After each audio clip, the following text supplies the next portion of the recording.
저는 오늘 마태복음 6장 19절에서 34절 말씀 중심으로 해서 보물을 땅에 쌓아두지 말라 하는 제목으로 하나님 말씀을 증거하겠습니다. 전통적으로 이 본문의 말씀을 전할 때 성도들이 또 목사님이 헌금에 대한 얘기 하려나 보다 그렇게 생각을 해요.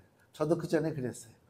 청년 때 교회에서 목사님이 딱 무슨 얘기하면 이번 주는 돈 얘기구나.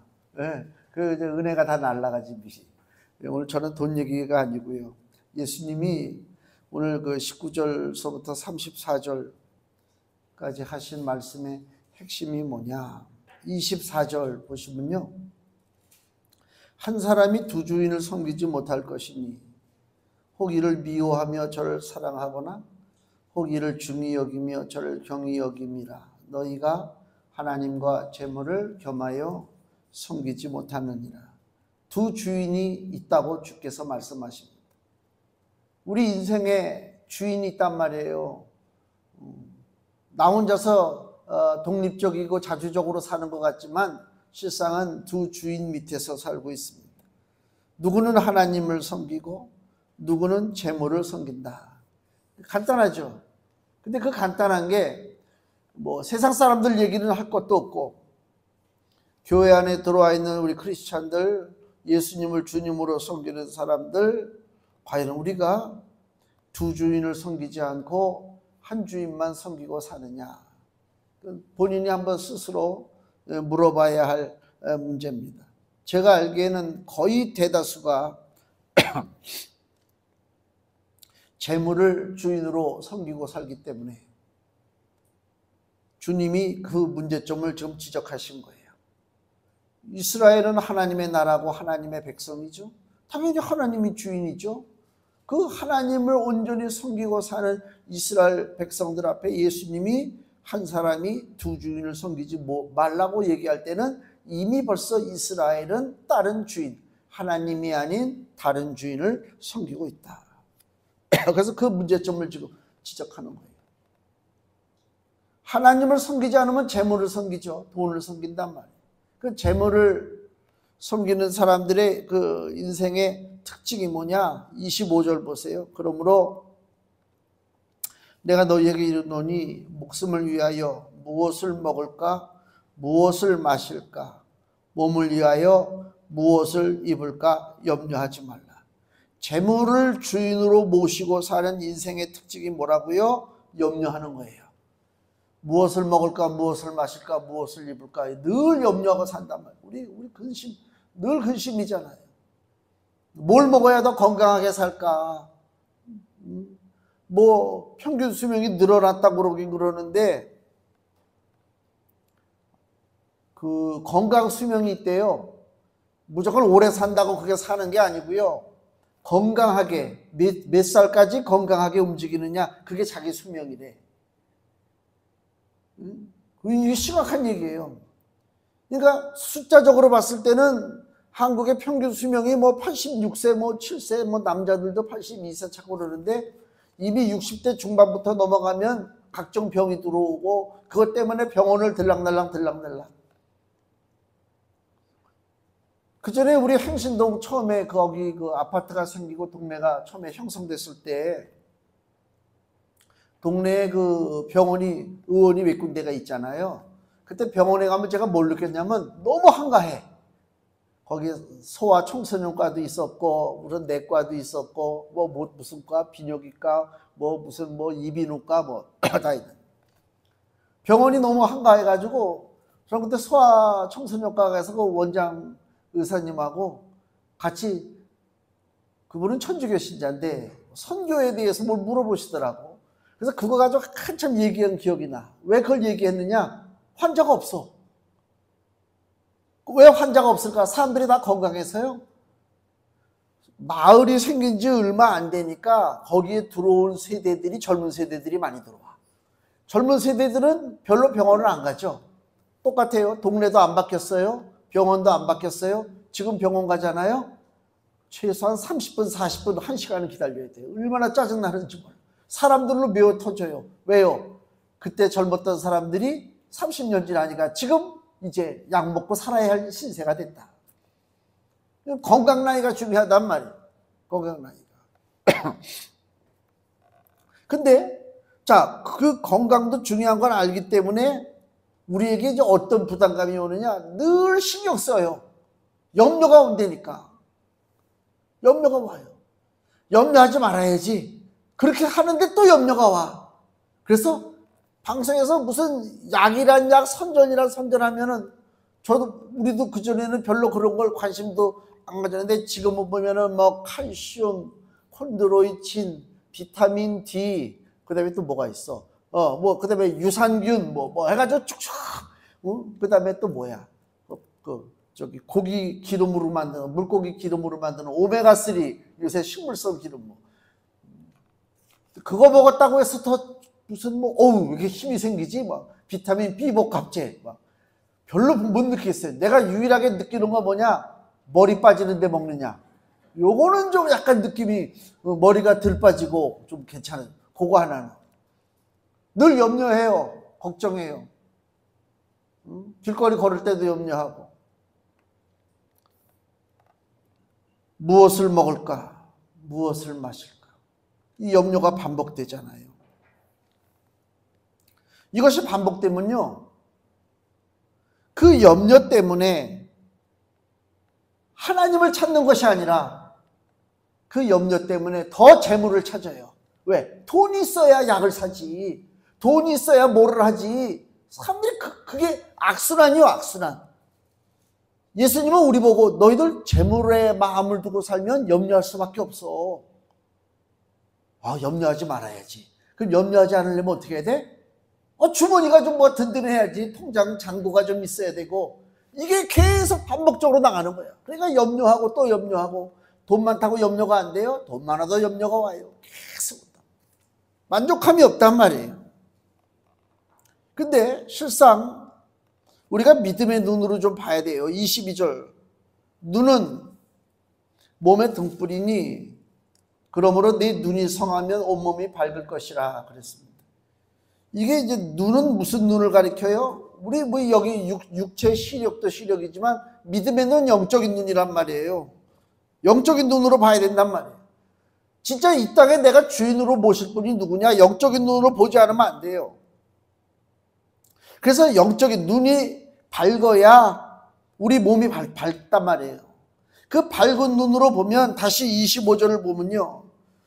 그러므로 내가 너희에게 이르노니 목숨을 위하여 무엇을 먹을까 무엇을 마실까 몸을 위하여 무엇을 입을까 염려하지 말라. 예수님 그랬죠. 그다음에 뭐라고 그러셔요? 목숨이 음식보다 중하지 아니하며 몸이 의복보다 중하지 아니하냐. 이게 뭐예요? 우리의 주인 되신 하나님은 먹고 마시는 그 입고 하는 그런 단순한 문제를 떠나서 우리의 목숨, 우리의 몸을 주장하고 계신다 그 얘기입니다. 잘 먹는다고 건강한 거 아니에요. 요새 젊은 사람들이 뭐 옛날 같으면 나이가 한참 들어서 생길 뭐 당뇨, 고혈압 요새 20대 후반 30대부터 당뇨, 고혈압이 생긴데 왜 그래요? 너무 잘 먹어서. 너무 잘 먹어서.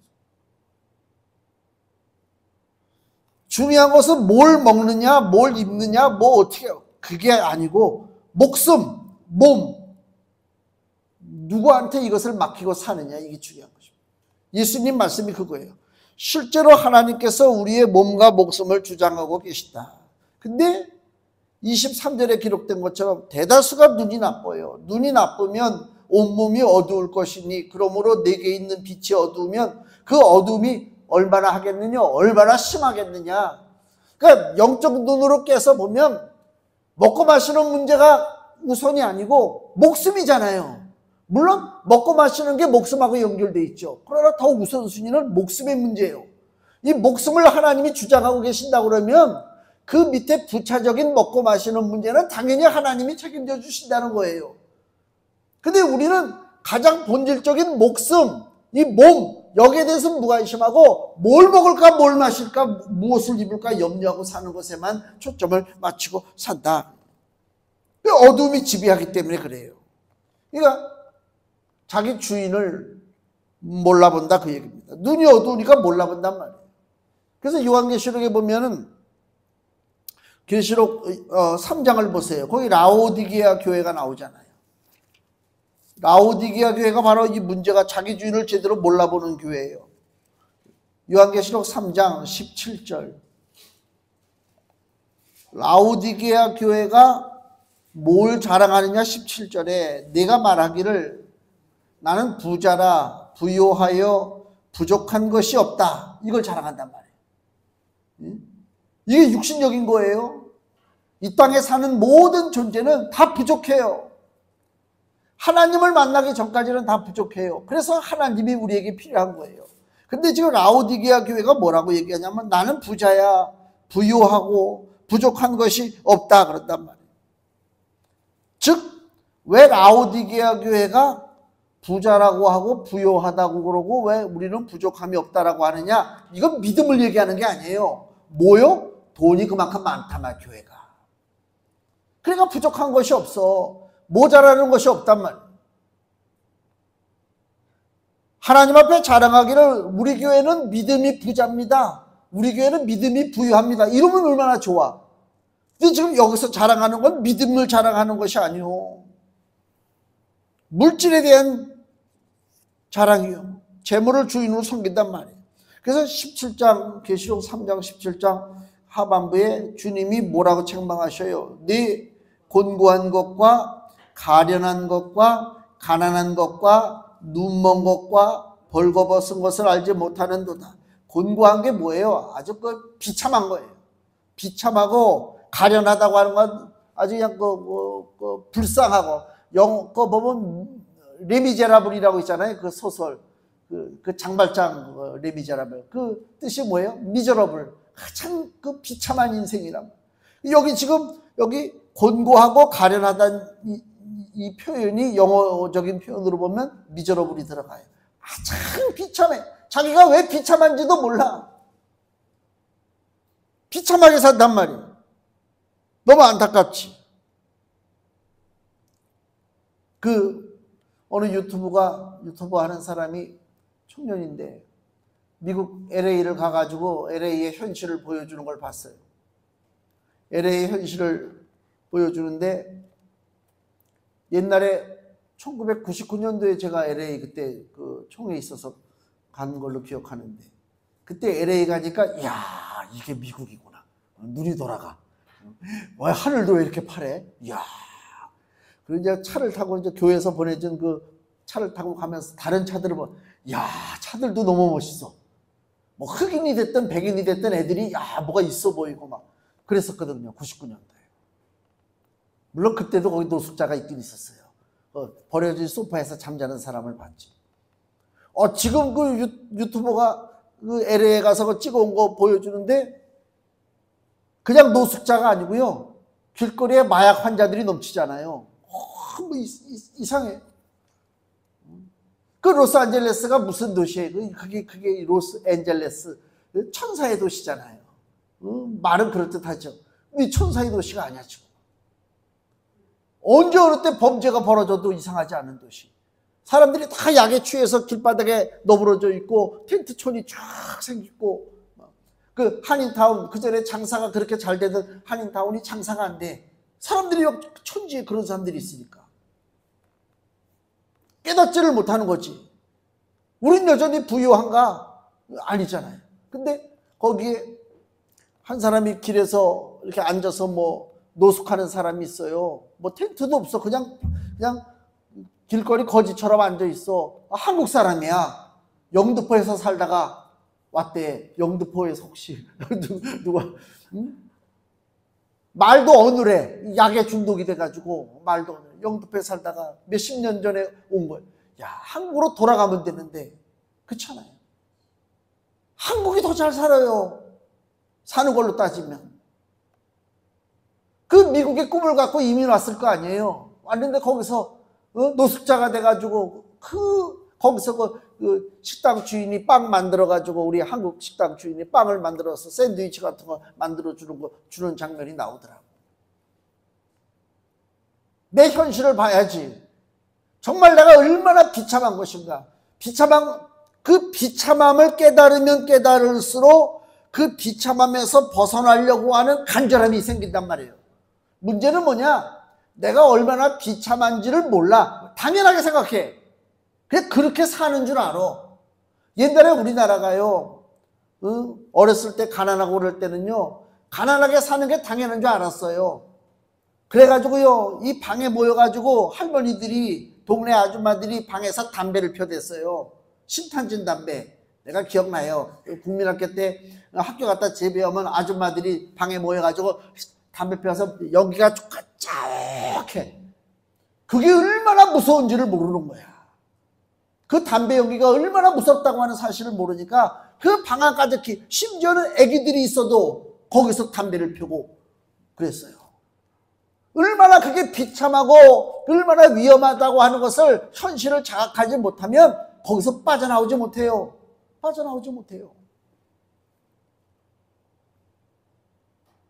그 예수님이 이 라오디게아 교회에게 하는 얘기가, 네 곤고한 것과 가련한 것과 가난한 것과 눈먼 것과 벌거벗은 것을 알지 못하는도다. 네 비참함을 빨리 깨달아야 되지 않느냐, 그 얘기입니다. 비참함을 알아야 되는 것입니다. 해결책이 뭐냐? 계시록 3장 18절, 내가 너를 권하노니 내게서 불로 연단한 금을 사서 부유하게 하고. 불로 연단한 금이 뭐예요? 바로 믿음이에요. 믿음으로 부유하는 거예요. 흰옷을 사서 입어 벌거벗은 수치를 보이지 않게 하고. 그들은 좋은 옷을 입고 살아요. 근데 주님이 봤을 때는 그 좋은 옷이 뭐라고요? 벌거벗은 거하고 똑같아. 그래서 흰옷을 사서 입어라. 흰옷이 뭐예요? 거룩한 옷, 믿음의 옷이란 말이에요. 정결한 옷이요. 그 다음에 안약을 사서 눈에 발라서 보게 하라. 눈 멀고 지금 살아가고 있으니까. 안약이 뭐예요? 하나님의 말씀에 비추다가 세상을 보는 거예요. 눈이 열려야 돼. 열리지 못하면 세상을 봐도 판단을 못해요.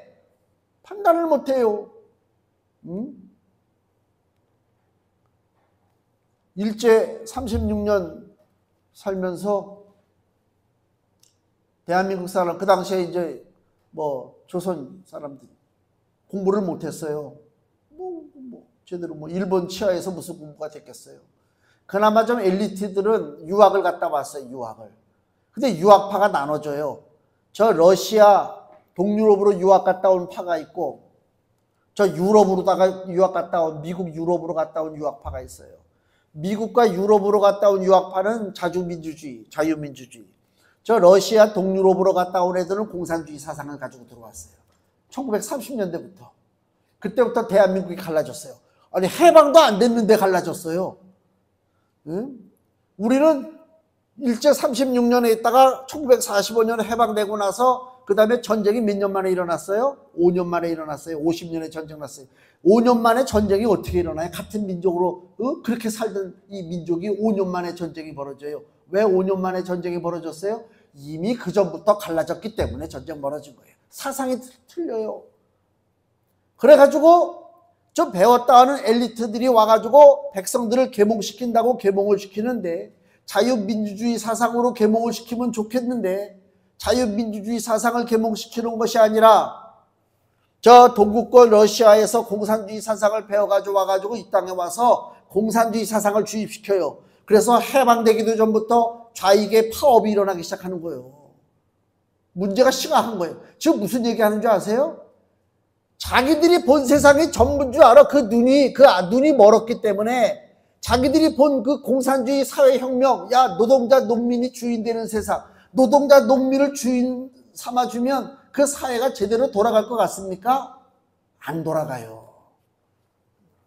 노동자 농민을 내가 무식하다고 하는 소리가 아니라, 이 사회에는 최상층의 엘리트가 있어가지고 그 엘리트 그룹이 나라를 이끌어야 돼요. 그래야 문제가 안 생겨요.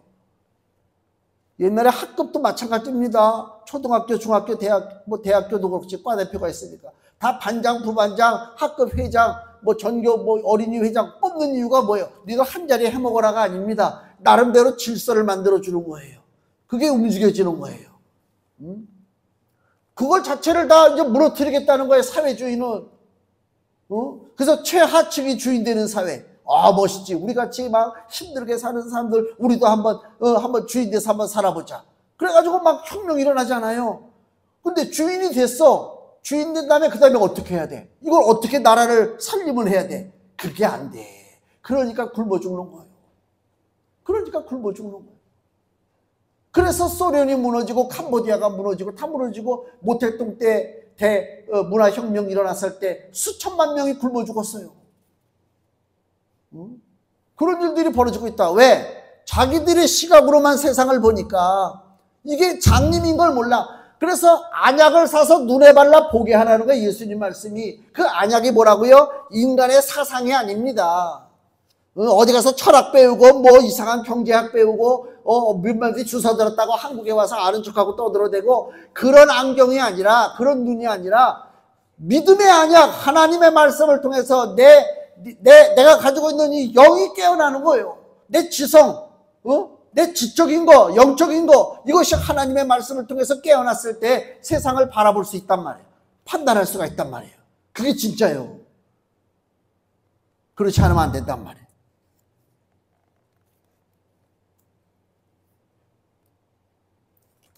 다윗이 어려울 때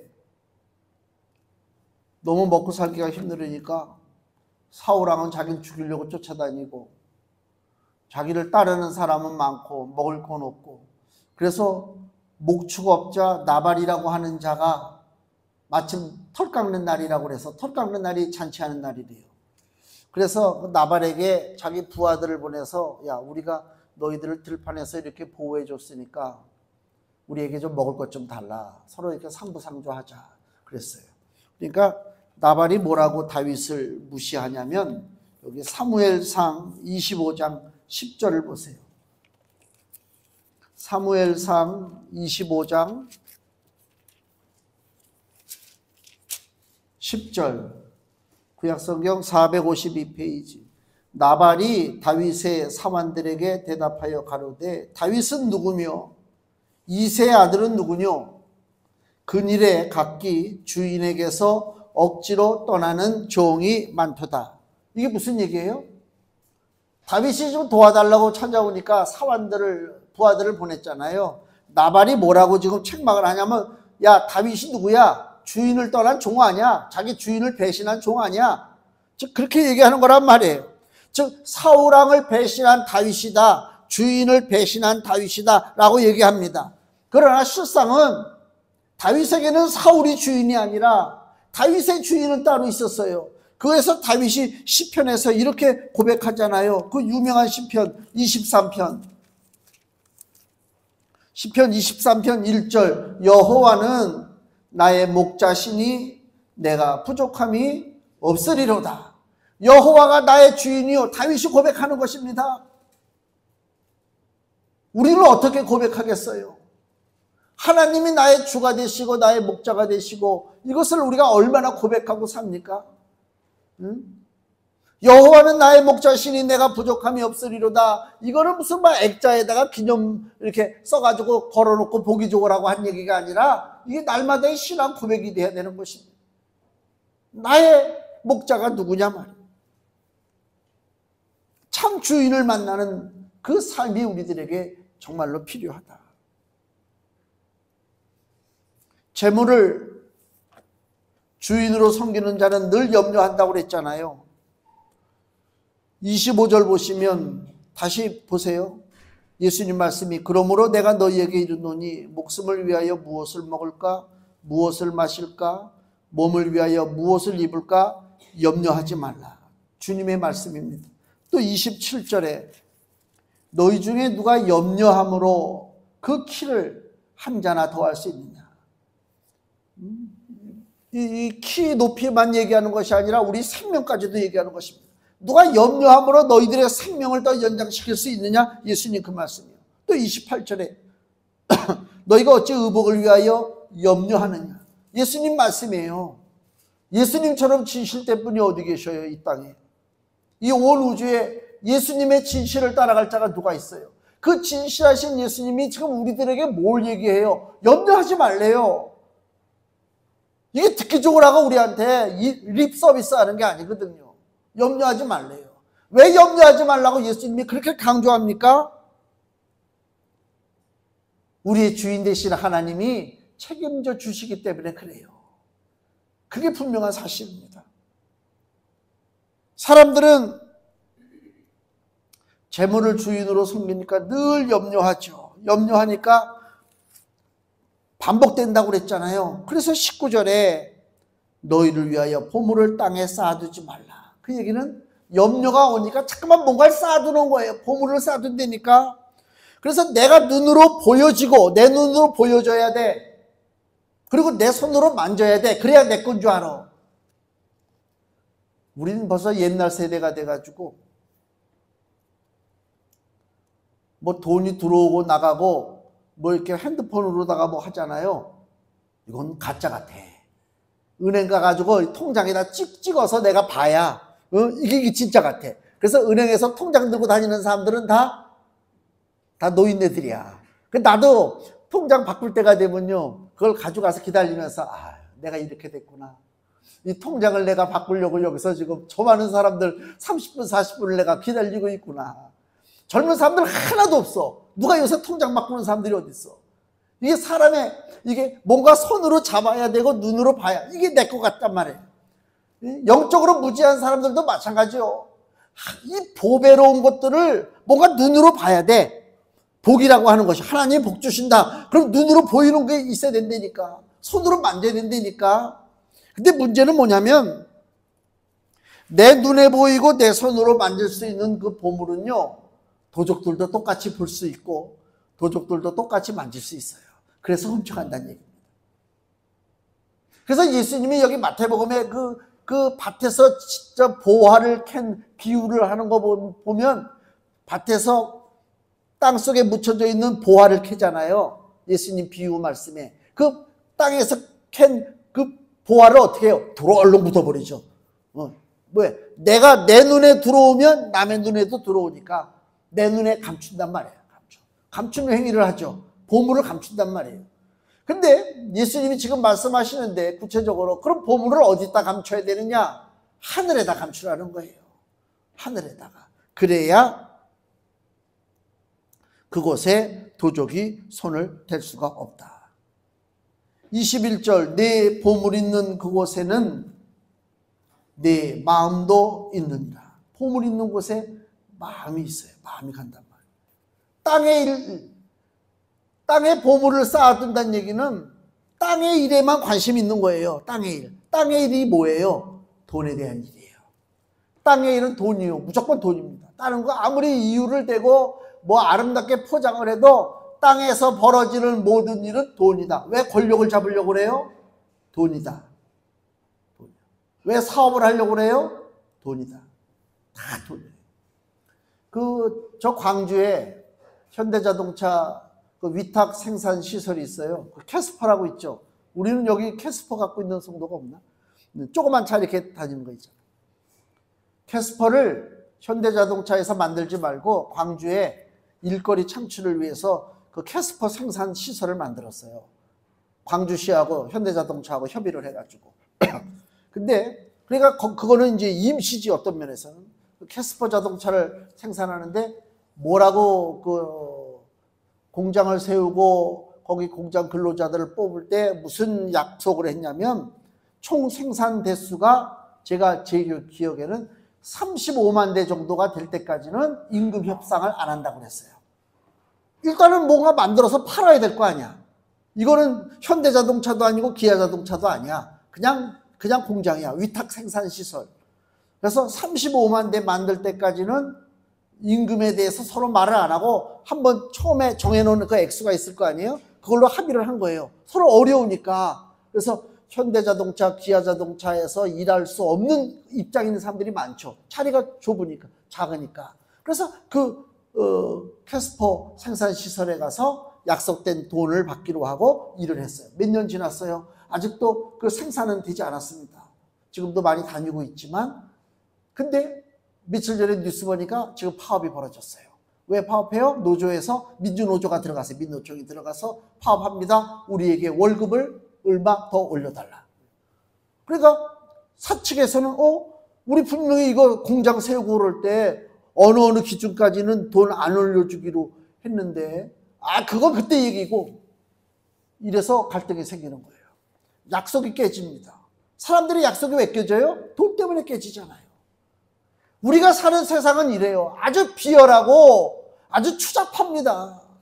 추잡합니다. 나 자신도 내 이득에 대해서 누가 침해하고 그러면 나도 모르게 발끈하지. 내 본능이야. 아차 싶다고. 그렇게 하면 안 되는데. 그래서 재물에만 관심 갖고 재물을 땅에 쌓는다는 얘기는 땅의 일에만 관심, 어떻게 하면 내가 여기서 한몫을 잡을까? 이 땅에서 성공을 하고 멋지게 한번 살아볼까?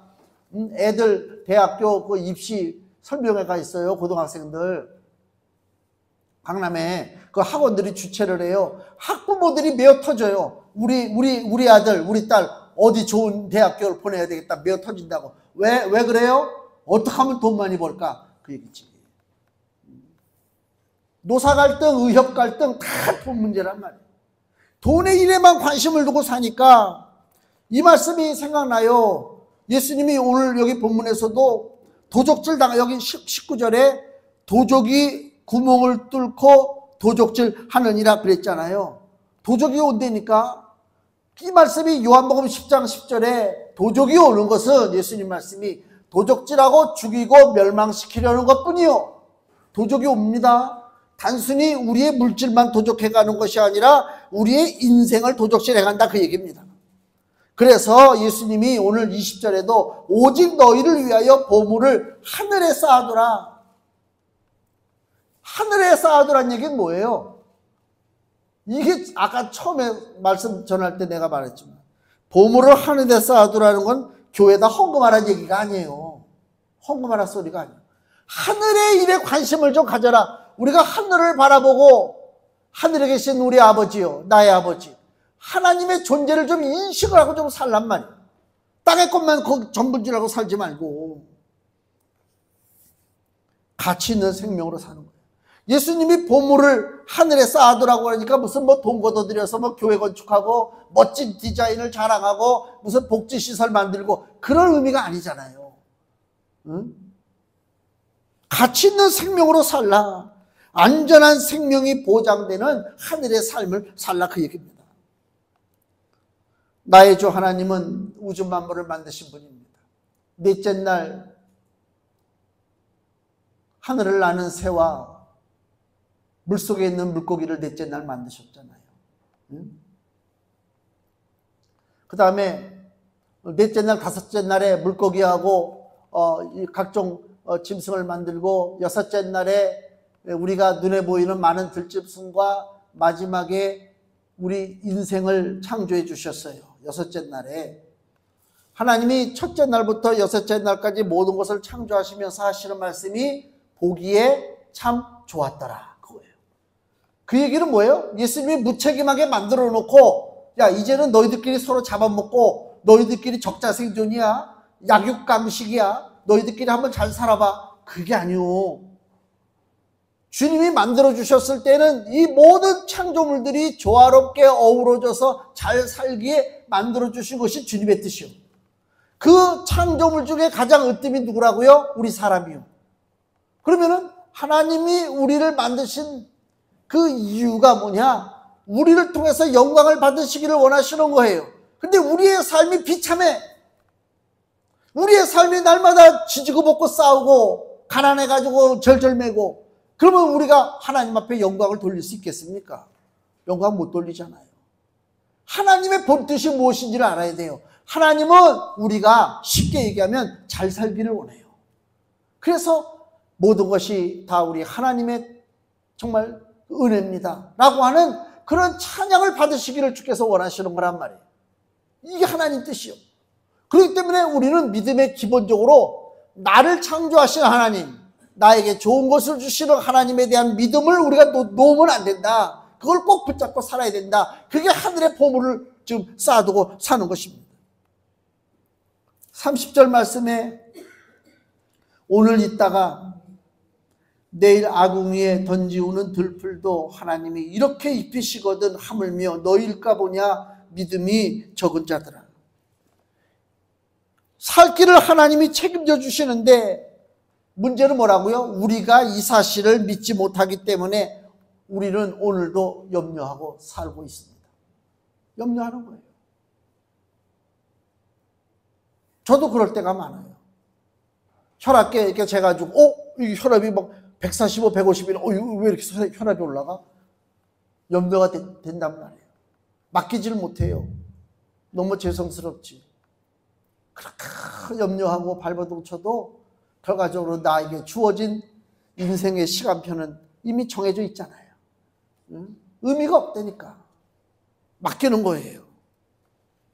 염려의 삶이 일상이 되었을 때에 하나님이 책망하시잖아요. 이 믿음이 적은 자들아. 재물을 땅에 쌓는 것은 염려하는 것입니다. 염려하는 인생에는 이미 도적이 왔어요. 예수님이 그걸 우리에게 경계하는 것입니다. 마태복음 16장 26절 금주 말씀 보세요. 같이 읽겠습니다. 사람이 만일 온 천하를 얻고도 제 목숨을 잃으면 무엇이 유익하리요? 사람이 무엇을 주고 제 목숨을 바꾸겠느냐? 아멘. 목숨이 소중합니다. 그 목숨은 재물로 얻을 수 없습니다. 절대로 재물로 못 얻습니다. 그 목숨은 누가 붙잡고 계시느냐? 나의 주인 되신 우리 하나님이 붙잡고 계신 줄로 믿습니다. 하나님을 바라보고 사는 거예요. 땅에다 보물을 쌓아두지 말고, 그래서 생명을 지키고 하늘에 보물을 쌓는 것이, 이것이 돈보다 중요하다고 하는 사실입니다. 마지막으로 베드로전서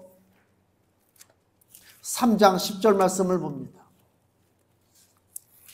신약성경 380페이지 베드로전서 3장 10절에서 12절 말씀입니다. 그러므로 생명을 사랑하고 좋은 날 보기를 원하는 자는, 이게 뭐예요?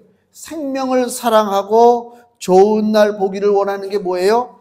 하늘에 보물을 쌓는 자의 그 축복입니다. 생명을 사랑하고 좋은 날 보기를 원하는 자는 혀를 금하여 악한 말을 그치며 그 입술로 괴유를 말하지 말고 악에서 떠나 선을 행하고 화평을 구하여 이를 쫓으라. 여기 다시 보면 10절에 악한 혀를 금하고 악한 말을 그치며 입술로 괴율, 즉 거짓말, 간사한 말 하지 말고 악에서 떠나라. 이 특징들이 뭐예요? 거짓말하고 입술로다가 악한 말을 하고 악한 행동을 하고 하는 모든 것이 땅에 재물을 쌓는 사람들의 삶이고, 내 걸 지키기 위해서 악해, 거짓말해, 그죠? 그렇게 산단 말이에요. 근데 우리 보고 그렇게 살지 말래요. 혀를 그만, 악한 말도 그치고 괴유를 거짓을 말하지도 말고 악에서 떠나서 선을 행하고 화평을 구하여 이를 쫓으라. 하늘의 보물을 쌓아두라. 주의 눈은 의인을 향하시고 그의 길은 저의 간구에 기울이시되, 선한 자, 하늘의 보물을 쌓는 자의 모든 간구는 우리 아버지께서 들어주신다. 그러나 악한 자, 주의 낯은 악행하는 자들을 향하시는 하나님의 진노가 임하신다, 그 얘기입니다. 우리는 올 한 해 출발했습니다. 하나님 앞에 기도의 제목이 각자가 다 틀릴 터인데, 하나 추구할 것은 정말 우리가 살면서 땅만 바라보고 근심 염려하다가 끝나는 인생 되지 말고, 안타깝게 하늘의 소망을 가지고 하나님 앞에 맡기고 이 땅에 하나님의 나라가 속히 임하기를 바라보며 참 믿음의 삶으로 나갈 때에 우리들의 모든 간구와 우리들의 모든 소원은 하나님이 책임져 주시고 들으시고 응답해 주실 줄로 믿습니다. 기도하겠습니다.